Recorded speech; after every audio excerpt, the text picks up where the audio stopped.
কোন 4 রাশির লোকেরা ভবিষ্যতে কি হবে তা আগে থেকেই বুঝতে পেরে যায় এবং অন্যের মনে কি চলছে তা সহজেই পড়ে ফেলতে পারে। আসুন আজকের এই তথ্যই আপনাদের সাথে ভাগ করে নেব এই ভিডিওর মাধ্যমে। নমস্কার বন্ধুরা, মোটিভেট মন চ্যানেলে আপনাদের সকলকে স্বাগত জানাই। জ্যোতিষশাস্ত্র অনুযায়ী রাশিচক্রের প্রতিটি রাশির মানুষের মধ্যে কিছু স্বতন্ত্র বৈশিষ্ট্য থাকে যা তাদের চিন্তাভাবনা, আবেগ ও জীবনযাত্রার উপরে গভীর প্রভাব ফেলে।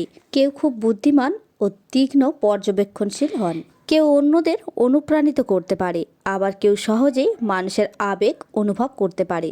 এই বিশেষ গুণগুলো বুঝতে পারলে কেবল নিজেকেই নয়, আশেপাশে মানুষদেরও আরও ভালোভাবে বোঝা সম্ভব হয়। তবে এই তথ্যটি সম্পর্কে জানবার আগে আপনারা যারা এই চ্যানেলে নতুন তারা অবশ্যই চ্যানেলটিকে সাবস্ক্রাইব করবেন এবং ভিডিওটি ভালো লাগলে অবশ্যই একটি লাইক করবেন।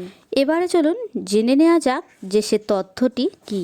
এই তথ্যটি আমরা জানব একটি কাহিনীর মাধ্যমে, যেখানে এক সাধু এই বিষয় সম্পর্কে বিস্তারিতভাবে বলে। এবার চলুন কাহিনীটি শোনা যাক। অরিত্রর জীবন যেন এক অন্তহীন সংগ্রামের গল্প।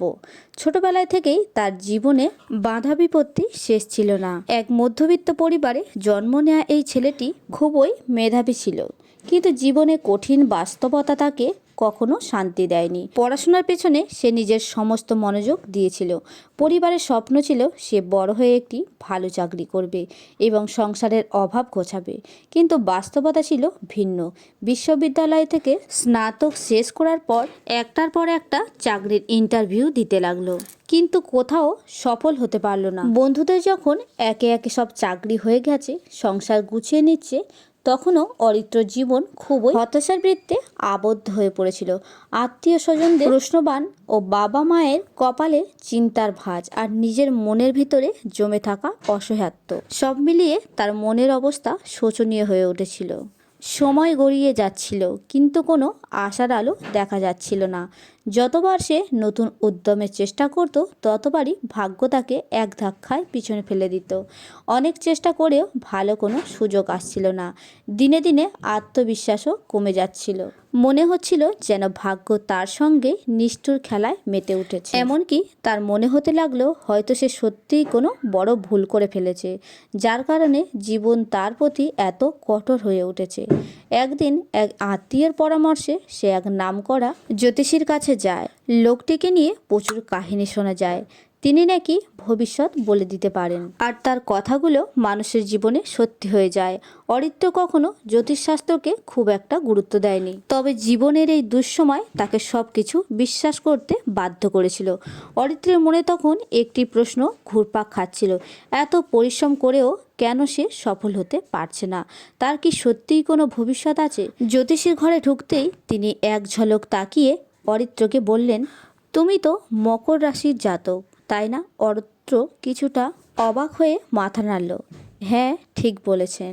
লোকটি হাসলেন, তারপর বললেন, তুমি যদি মকর রাশির হও তাহলে তোমার জীবন অন্যদের চেয়ে একটু আলাদা হতে পারে। তুমি কঠোর পরিশ্রমী, ধৈর্যশীল আর অপেক্ষা করতে জানো। কিন্তু সবচেয়ে আশ্চর্যের ব্যাপার হলো, যখনই তুমি মনে করো যে জীবনে কিছু ভালো জিনিস পাওয়া খুবই কঠিন, তখনই হঠাৎ করে তুমি সেটা পেয়েও যাও। তোমার ভাগ্য যেন সবসময় তোমার জন্য অপেক্ষা করে। অরিত্র হতবাক হয়ে শুনছিল। জ্যোতিষী অবাক হয়ে বললেন, অন্যরা যখন কঠোর পরিশ্রম করেও কাঙ্ক্ষিত কিছু পায় না, তখন তুমি হয়তো হঠাৎ করে এমন কিছু পেয়ে যাবে যা তোমার জীবন বদলে দিতে পারে। এটা শুধু সৌভাগ্য নয়, বরং তোমার ধৈর্য, কিন্তু তোমাকে শুধু নিজের উপর বিশ্বাস রাখতে হবে। তুমি মনে রেখো, মকর রাশি কখনো বরং ধীরে ধীরে নিজের লক্ষ্যে কঠোর এগিয়ে যাও, আর সঠিক সময়ে তুমি অবশ্যই ফলাফল পেয়ে যাও। এবং সেটা এমন ভাবে আসবে যা তুমি আমি তো বছরের পর বছর চেষ্টা করে যাচ্ছি, কিন্তু কিছুই হচ্ছে না। তাহলে কি আমার এই সময় কখনো আসেনি? জ্যোতিষীর চোখে এক অদ্ভুত দৃঢ়তা ছিল। তিনি বললেন, শীঘ্রই এমন কিছু ঘটবে যা তোমার জীবনের মোড় ঘুরিয়ে দেবে। কিন্তু মনে মনে অদ্ভুত শান্তি অনুভব করলো। সে ভাবল, যাক, দেখি কি হয়।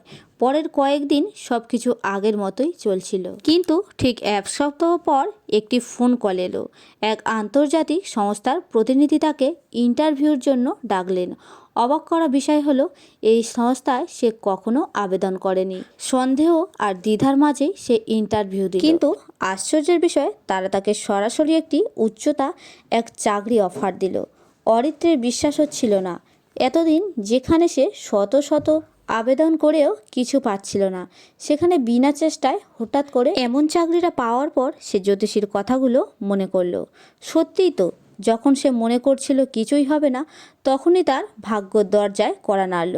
জীবন কখনো কখনো কঠিন পরীক্ষায় ফেলে, বিশেষ করে মকর রাশির জাতক জাতিকাদের জন্য ধৈর্যই বড় অস্ত্র। অরিত্র বুঝতে পেরেছিল তার ভাগ্যই তার জন্য অপেক্ষা করছিল সঠিক সময়ের জন্য।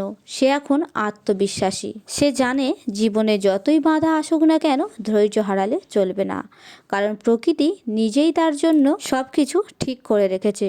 শুধু অপেক্ষা করতে হয় সঠিক মুহূর্তের জন্য। বন্ধুরা, কিছু কিছু মানুষদের মধ্যে এমন স্বাভাবিক ক্ষমতা থাকে যা অন্যদের থেকে আলাদা করে তোলে।